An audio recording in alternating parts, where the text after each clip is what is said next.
Mindgraph's AI review. Is this worth it? Well, let's find out. So what is Mindgrasp AI?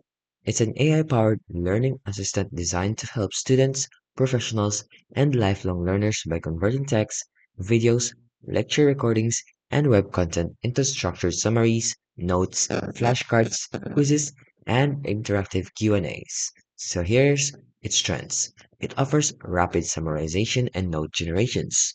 It also has an active recall support. They also offer interactive Q&A tutors.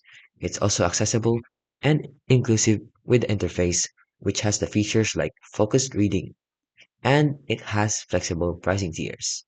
Though it comes with a downside. They have weaknesses and user complaints.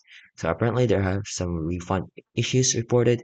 They also have limited content nuance, PPT and diagram limitations, and they also have Chrome extension, which is still in beta.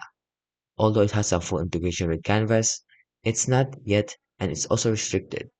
So, it's less ideal for users expecting bulletproof refund processes or attentive support. But it's best for students who need to quickly digest large volumes of reading or video content. So, although it is a legitimate and potentially transformative learning tool for students, it has a billing transparency and refund policy raise concerns. So if you want to use it with caution.